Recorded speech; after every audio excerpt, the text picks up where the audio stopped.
Hare Krishna, dear devotees. Thank you so much for joining us today.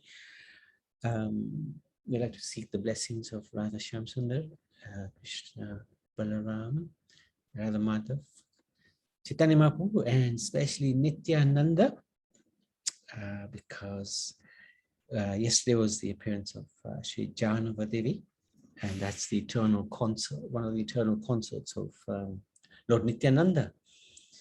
So we'd like to share some pastimes of this amazing personality and also seek the blessings of Srila Prabhupada, Guru Maharaj, assembled Vaishnavas, so that we can get the blessings of Jahnava Mataji as well. She's an incredible personality.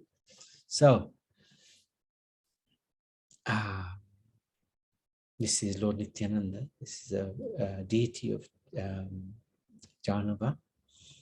And this is, of course, our beloved Bhaktivinoda Thakur, who sang many bhajans about Jahnava Devi. And he is one of them. And it's a prayer to her in his book, Kalyan Kalpataru. And I'm very sure that Karuna will have sang this bhajan. So we'll take the English anyway. Having fallen into this vast ocean of material existence, my heart has become extremely worried. I cannot even find a clue of the means to get some help. Doesn't this sound so familiar? I have no strength from fruitive activities or speculative knowledge, nor do I have any help from virtues created by sacrifice, yoga practice, or austerities. I'm extremely feeble, and I don't know how to swim. Who will rescue me from this dreadful calamity? I see the horrible alligator of sense gratification present before me. The waves of lust are constantly agitating and provoking me. This is so much like us. I can no longer cope with all the urges that are pushing me like a raging wind from my previous births. I simply weep with the agitated mind, for I do not see any rescuer in sight. Oh, most revered Jahnava Devi, please show mercy to this servant today by virtue of your own good qualities and kindly relieve all of his afflictions. By taking shelter of the boat of your lotus feet, I will certainly be able to cross over this vast ocean of material existence. You are the very pleasure potency of Lord Nityananda, and you are the spiritual master of devotion to Lord Krishna.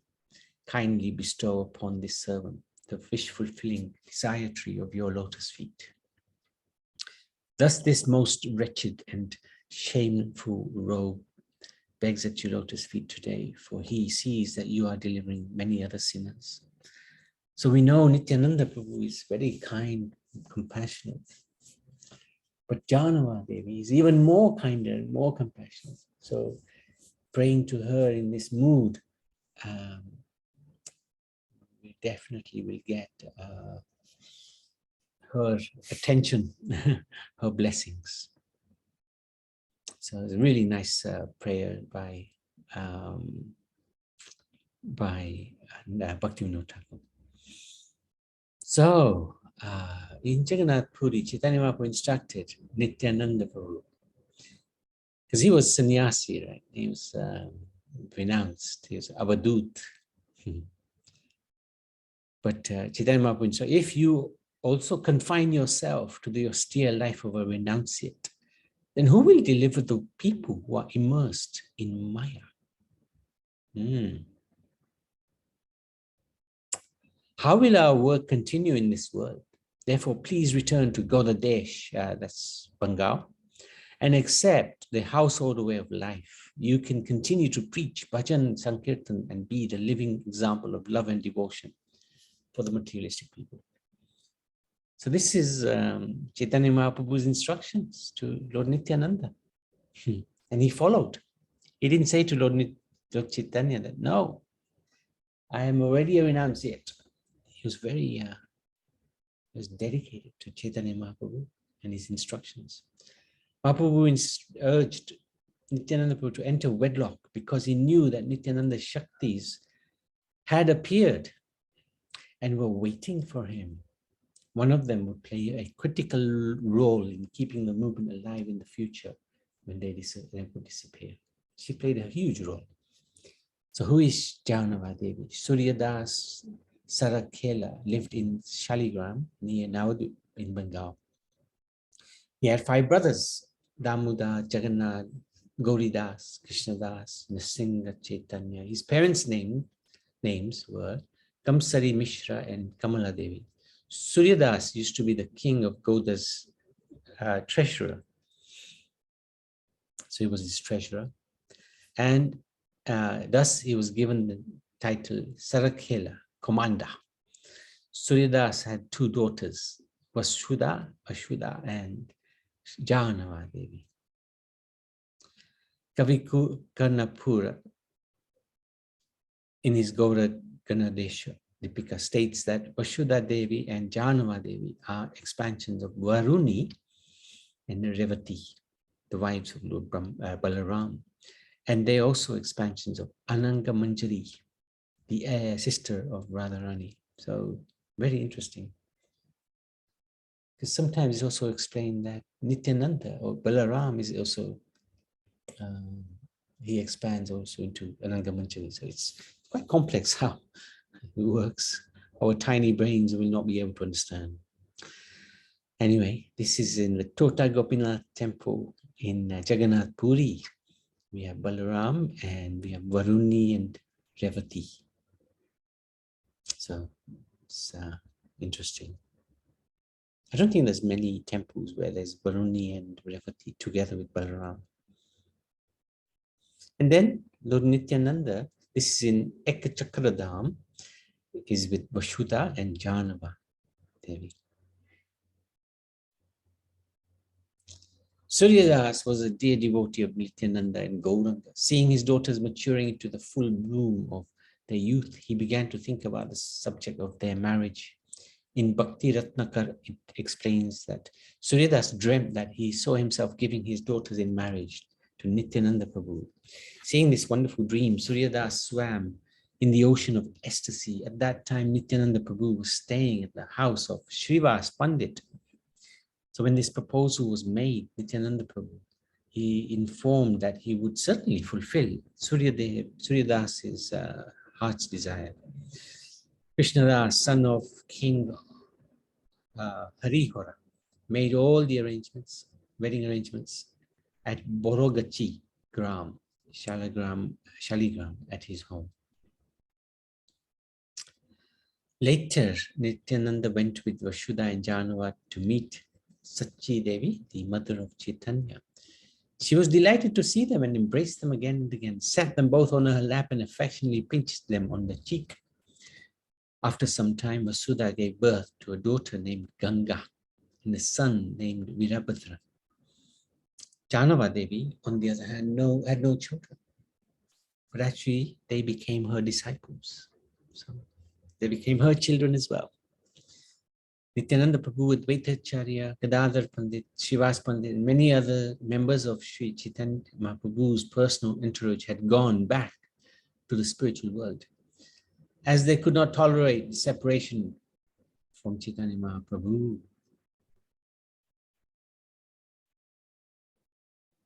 Nityananda Prabhu requested Jahnava Devi to remain, to further inundate the world with a flood of Sankirtan nectar. So she was given a huge responsibility, huge task. She willingly endured the separation from her Lord just to share the love of Gaura Nitai for the deliverance of Kali Yuga souls. So that's why she's even more merciful than Nityananda. She stayed back and gave her compassion. She took charge to protect the Gaudiya teachings and guide all the Vaishnavas. This is the greatest expression of her benevolence and mercy. No other Shakti of Supreme Lord ever undertook such a grave responsibility and hardship of sharing. So she's unique. She stayed back to personally guide Srinivas, Narottam, and Shyamananda who were to distribute the mercy of 6 Goswamis. She inaugurated the first Go Punim festival at Keturi. The Gaudiya Vaishnavas owe so much to Jahnava Devi. As Bhaktivinoda Thakur says, she is Krishna Bhakti Guru. Jahnava was asked to take charge when Narottam Das Thakur put on a great festival at Keturi village to install 6 sets of deities on Chaitanya Mahaprabhu's appearance day. Indeed, the installation of the deities, the kirtan, the puja, the worship of the Lord, everything took place under her direction. Jahnava rose early next morning in great delight, took her bath, did her mantra meditation, and then she began to cook innumerable vegetable preparations with great enthusiasm. Jahnava Devi made the offerings for the pleasure of the deities. At the end of the festival, she served the guest prasad to the prasad to the assembled thousands of devotees and guests. During Narottam Das Thakur's kirtan, Sri Chaitanya Mahaprabhu, Sri Nityananda Prabhu, and all their associates suddenly appeared to the delight of all. So they'd gone back to the spiritual world, but when they saw this festival taking place, they were so drawn to it, they were so attracted to it, they couldn't resist but come personally into the festival. This is extraordinary. It was by Jahnava Devi's mercy that Nityananda, Gaura, and all their associates reappeared in the Keturi Kirtan, in Narottam Das Thakur's Kirtan. Jahnava Mata's role and contribution to the movement. It said also that when she did this festival, she would feed everybody. And only after everybody was fully satisfied, the stomach's full, belly's full, then if there was anything left, she would take some prasad. Such an incredible person, very rare soul. Jahnava Mata's role and contribution to the movement is topmost significance and definitely revolutionary. Major figures in Mahaprabhu's lineage took shelter at her lotus feet, and personalities like the 6 Goswamis, Narottam Das, Srinivas, Acharya, Shyamananda accepted her as the most prominent Vaishnavi in Bengal. So this is 3 amazing personalities. That's Narottam, Srinivas, and Shyamananda. So Virabhadra Goswami, that was the son of Vasudha, the co-wife of Nityananda. He was inundated with Jahnava Mata's mercy, becoming her direct initiated disciple. When Virabhadra saw Jahnava in 4-armed form, he decided to accept her as his Diksha Guru. She gave shelter, Diksha, to many other members of the Vaishnava community. Jahnava Devi arranged for Virabhadra's marriage to Yadunandan's Acharya's 2 daughters, Srimati and Narayani, both of whom also became disciples of Jahnava Devi. Her travels are described in the 11th Taranga of Bhakti Ratnakar. She traveled with a group of family and devotees throughout Gaura and Brajmandal, visiting many villages. So this is one of the things about Vedic Dharma. The Matajis are always with somebody, accompanied, protected. So she also followed. She didn't need protection. She's part of the Supreme, but she also accepted protection wherever she went. Wherever she went, the devotees happily greeted and served her. Known as Nityananda Swarupini, Jahnava Devi overflowed with prema bhakti. She delivered many atheists and sinners by her compassionate preaching. She then went towards Vrindavan. During the journey, several miraculous events occurred. For example, some envious people, one village where the group stayed, wanted to harm them while they were sleeping in the night. The deity of their village, Mother Parvati, appeared in their dream and chastised them severely for even thinking of harming Jahnava Devi. Jahnava is a goddess. Beg forgiveness and take refuge of her now, or I will destroy all of you, said the deity. The repentant men fell at Jahnava's feet and pleaded for mercy. When she arrived in Vrindavan, the leaders of the Vaishnava community, such as Jiva Goswami, Gopal Bhatt Goswami, Lokanath Goswami, Bhugarbhas Goswami, Madhu Pandit, Raghunath Das Goswami, all came to offer her their respectful greetings and recognizing Jahnava Devi to be the most prominent Vaishnavi present on the planet at that time. Jahnava also stayed in Radhakund for 3 days, engaged in bhajan. The Ghat where Jahnava bathed is today known as Jahnava Ghat. At that time, she received the darshan of Sri Gopinath.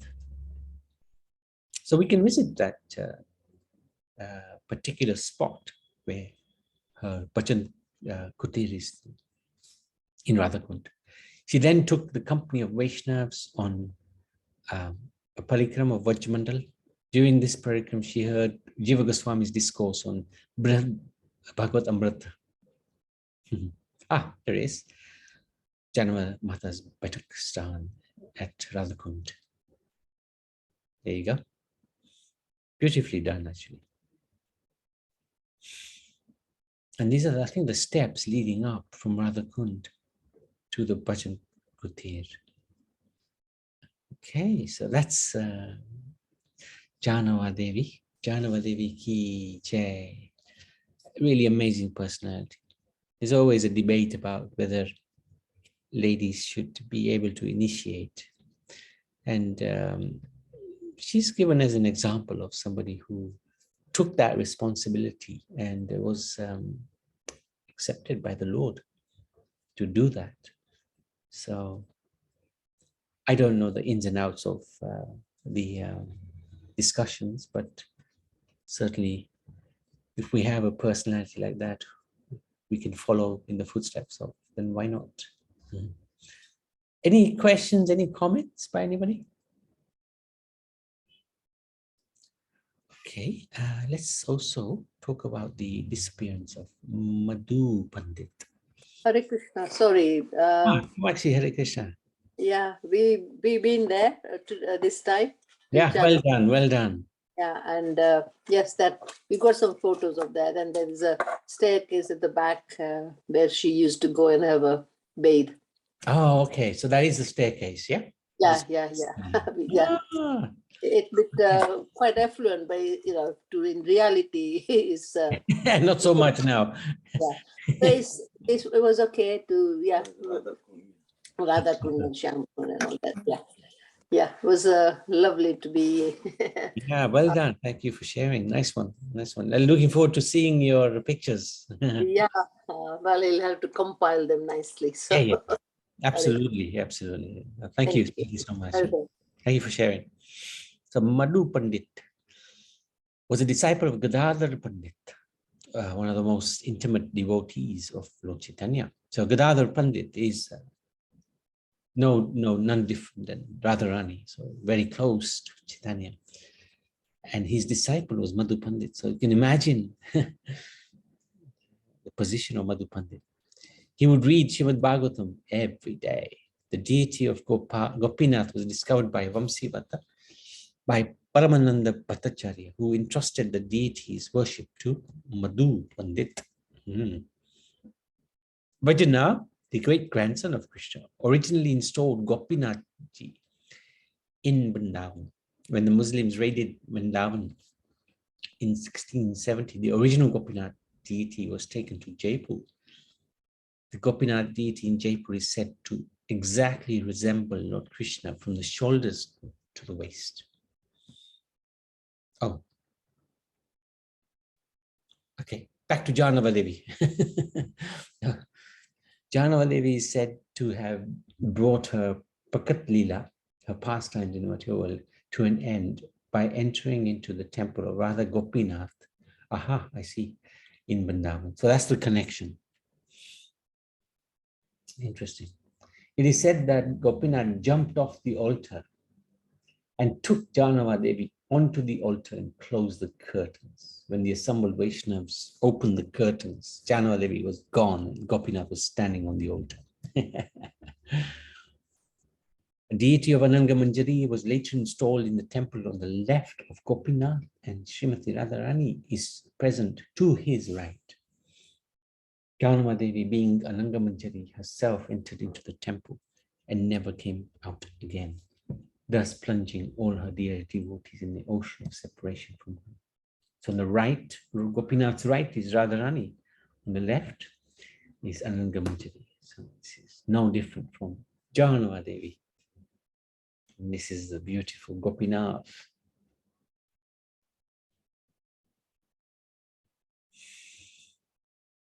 Mercy of Jahnava Devi.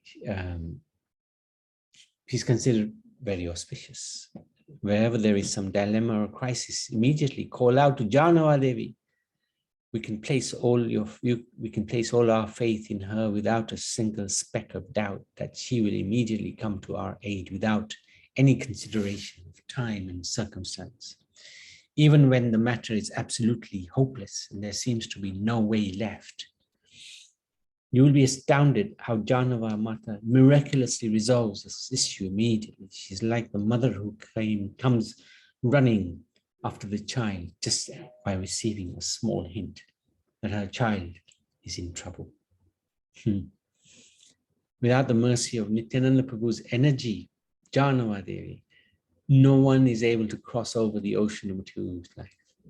Nor can one obtain the service of Nityananda Prabhu and enter into the loving service of his worshipper, Gaura Hari and Radha Krishna. So she's so important. Bhaktivinoda Thakur is written in his Kalyana Kalpataru. One who sincerely prays to Jahnava Mata Devi never falls weak in Nityananda's bhakti. Maya's attack become only a myth. This is really interesting. Very, very nicely explained by Bhaktivinoda Thakur.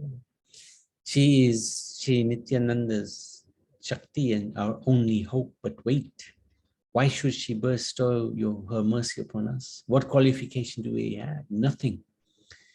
She does not wait to see our qualification. She delivers on the strength of her own qualities. In any situation, the mother is the first person the child wants to run to or remember. Radharani is also our mother, but her sister Jahnava, who is completely non-different from herself, and actually even more merciful, and Karunamai is even more approachable for all souls. May Jahnava Devi, on the auspicious occasion of her appearance, bless us with her mercy and take us to the lotus feet of her Lord, Sri Nityananda Prabhu, who is the only shelter of the fallen conditioned souls in this age of Kali. So that's the end of that pastime. Any comments, any questions? Thank you very much, Prabhuji. I didn't know Jahnava Devi was the wife of Nityananda. Yeah, no, it's such an amazing, she's so Yes. amazing. She's so good. So he had two wives? Yes, he had two. He had Jahnava Devi and which one? Vasudha. Vasudha. Oh, thank you, Prabhuji. Yeah, no, thank you. So I don't know if you can see, let me just see if I can share. Where are you? Where are you? Aha.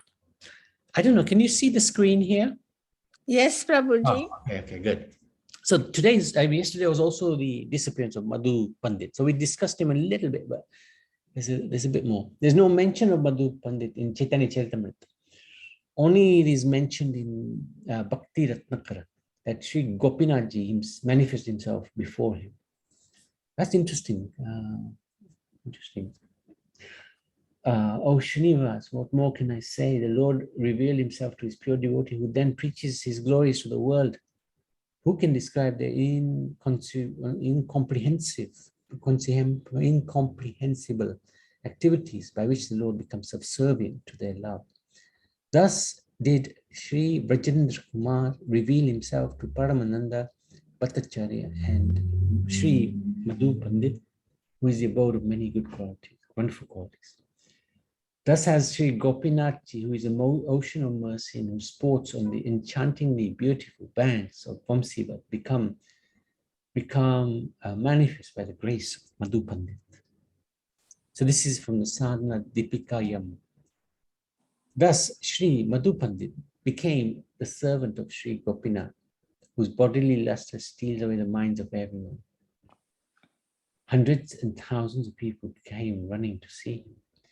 famed as he is as sweetness personified, when the soothing sweetness and coolness of his charming form enters their hearts through their eyes, they found that the burning fire of material existence, which had previously been burning there, was now extinguished. Paramananda Bhattacharya and Madhu Pandit were disciples of Gadadhar Pandit, one of the most intimate devotees of Lord Chaitanya. Madhu Pandit would recite Bhagavatam every day. So we went through a little bit of this already. And we talked about Jahnava Devi as well, and how she merged.